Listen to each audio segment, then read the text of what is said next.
สบายดีทุกคนเนาะมื้อนี้มาพบกับคอยคือเก่าเนาะมื้อนี้มาพบกับสองคำกล่องแนลคือเก่ามื้อนี้คอยเก่าได้พาลูกสาวขี่รถจักรมาเบิ่งสภาพน้ำเนาะที่จะอ้อมค้างเฮือนเฮานะเพราะมันสิขึ้นหลายซำใดเนาะแล้วเฮาก็ได้มาเนาะปกปูนนี่ไว้นำแน่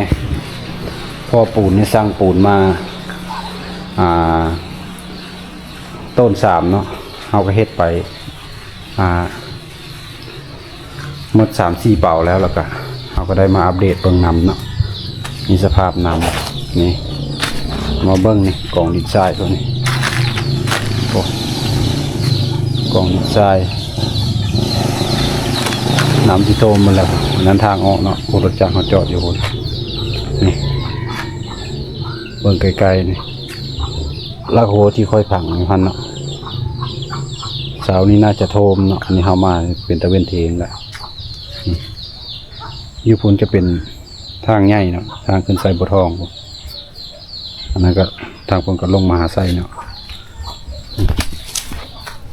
เบิ่งอ้อมหอบหลังจากเมื่อคืนนี้เอากับฝนตกหลายเนาะตื่นมาได้พักวิบ่ได้เฮ็ดเนาะบ่ได้โบกเฮินกันนี่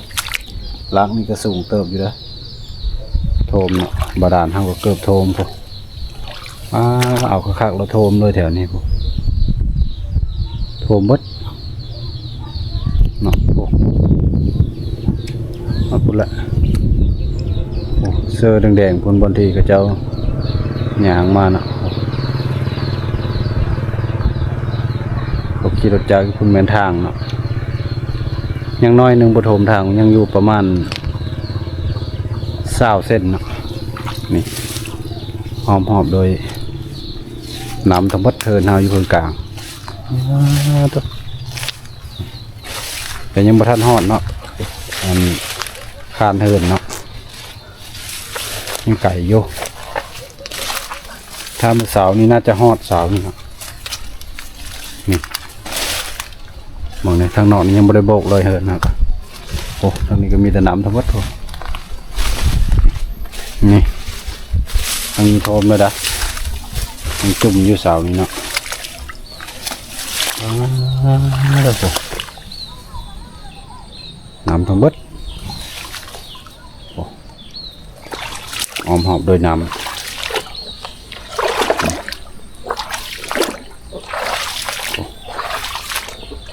มีกระนำเนาะอันนั้นก็เป็นดินเฮาเองเนาะเจนั้นใส่เด่นเขาตามลักแกะตามลักปูนอ้อมเนาะเฮาได้ผังลักปูนอ้อมแล้วมีแต่น้ำทั้งหมดนี่แล้วเฮาก็ได้ญาติเวลามาเบิ่งเสาร์นี้แม่น้องน้ำขิงไปตึกชะดุงเนาะบ่ได้อยู่เนาะกับอันโบกกับฝนตกน้ำแน่เฮาก็บ่ได้มานี่เฮาก็ตอนเที่ยงๆเฮาได้มาเบิ่งเนาะโอ้ตามที่เห็นนี่นะทุกคนสภาพน้ำ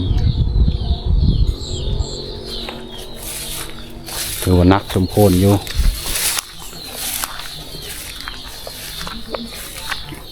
ต่อไปนี่น่าจะได้ถมเพิ่มเดินเทินนี่ทุกคนนะถ้าบ่ถมเพิ่มน่าจะอยู่ยากอยู่เพราะว่าทางนั้นมันสิเป็นทางใหญ่นะทางนี้ครับมันสิเป็นทางเข้าบ้านเนาะทางเข้าบ้านทางเหนือมันเลยเป็นเครื่องกลางมันสิเป็นหนองสะสบัดนี้เนาะมันออกทรงเป็นหนองสะเพราะว่าอยู่นี่มันเป็นตัวแอลนะนี่กองดินทรายก็จุ่มน้ำอยู่เสานี่น่าจะเกือบโทมไปละ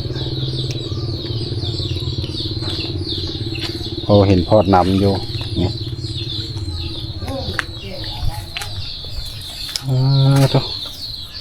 น้ำขึ้นแห้งอยู่ดี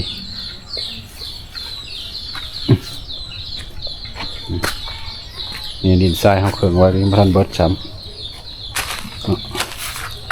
จะโจก่อนนี่เขาหาแล้วแต่ข้างนอกเบื้องนี้เอาลูกก็จะดื้อหลายนี่ฮะสบายดีป่ะลุงเนาะทูจ้าเนาะทูจ้าป่ะลุงเนาะทูจ้างามๆทูจ้างามๆทูจ้างามๆ ฮะทุจ้างามๆเดี๋ยวพอซื้อขนมให้กินไปเดี๋ยวพอซื้อขนมให้กินฮะ ทุจ้านี่ทุจ้างามๆนะ บ๊ายบายบ๊ายบายบ๊ายบายเลยบ๊ายบายไปนี่ไปแวะซื้อขนมยูฮานเวียดก่อนแล้วก็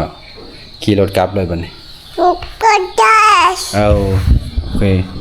นี่มาเบิ่งสภาพน้ำเฮายันน้ำท่วมพื้นนี่ฮะนะทุกคนยันน้ำท่วมพื้นเทินนี้ อันนี้เฮามาเบิ่งแล้วใครแน่น้ำยังไก่อยู่ลูกก็ได้ นี่เฮาก็โบกได้ซ้ำนี้แล้วนี่ บ้อง เนาะ เลิก ข้างในก็ยังผายังผานึงทางในเนาะผานึงแล้วก็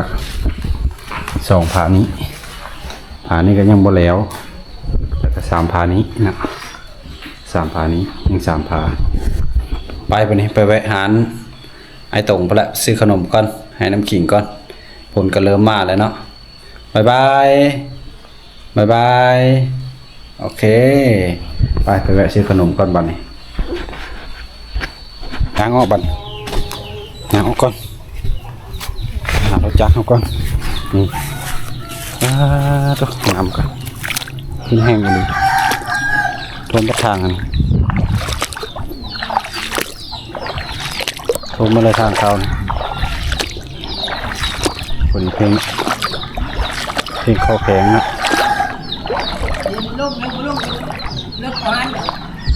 กองดินทรายเจ้าพ่อเห็นพอน้ำหลายเติบแล้วขึ้นแห้งเลยแหละ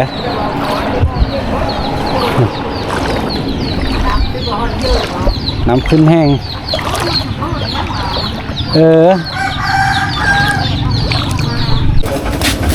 เอาไว้ซื้อขนมก่อนแต่ขนมจะได้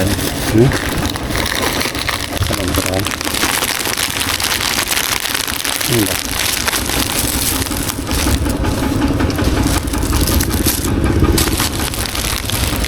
บอกไม่ดีเบิดเลยวันนี้เอาเอสเซ่เนี่ยนะ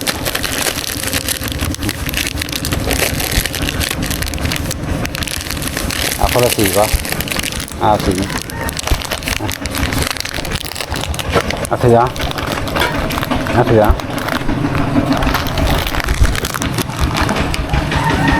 กินขนมแล้วเอา2 ถุงไปเลยเอาจ่ายเงินให้เพิ่นก่อน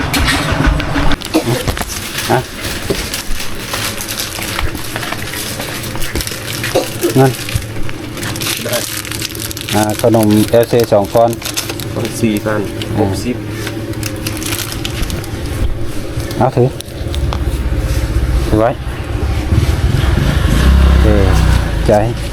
ไปเมื่อวันครับเอาใส่กระตาสบู่ใส่กระตารถไปขี่รถเมื่อวันนี่เฮาก็ได้มาเฮาเทินแล้วนั่งปลาลงนู้นขนมบ๊ายบายสำหรับคลิปนี้ขอตัวลาไปก่อนทุกคนพบกันในคลิปหน้านะนี่เอาไปเบิ่งสภาพน้ำก็คือเห็นนั่นละโอ้เริ่มโทมเลยเนาะ